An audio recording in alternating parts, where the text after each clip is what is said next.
you're in Israel, is there, you've touched on kind of cultural differences and things, that coming as an American maybe rub you the wrong way a little bit. Is all of that together what prompts you into the non-Zionist angle, or is there a specific moment? Is there a specific interaction with somebody, or is it just kind of the totality of the whole experience living there and thinking like, oh, this is, when I'm thinking of redeemed Mhm. Israel, Isaiah 59:20, Jacob turning back, all this stuff. Is it a case of you're looking around and just not seeing that and thinking, oh, we're, Oh, yeah. you get what I'm asking you? It's hard to take the Bible seriously and be a religious Zionist. The reason why is that we see God exile the Jews for much, much less than what Israelis are doing today. Israel is essentially a secular country. I would say possibly 90% secular.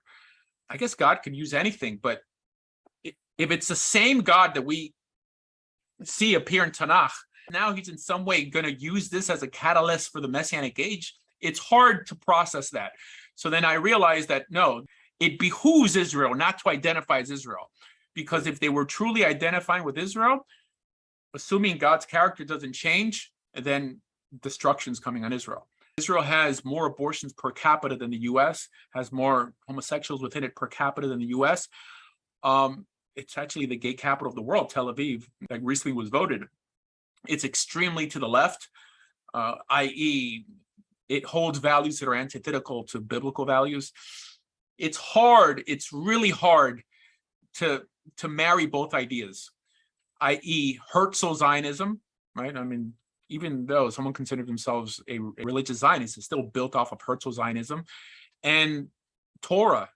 It just really doesn't mix. It doesn't mix. And I think it takes a little while after converting to come to that realization. Once all the dust settles, and then you're able to see things for what they are. And that's one thing that made us religiously strong as Christians, the idea of sola scriptura, that we read the Bible for what it says. And it's just hard. It's not something that I've come up with. The vast majority, I would say virtually all of our sages, all of our great rabbis came to the same conclusion.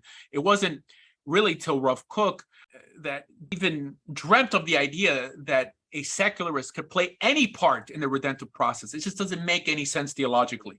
That's why I became what's called a religious anti-Zionist. However, I am a secular Zionist. That means I believe in the tenets of Herzl Zionism, which had nothing to do with Judaism to begin with. As a matter of fact, he first considered going to Sudan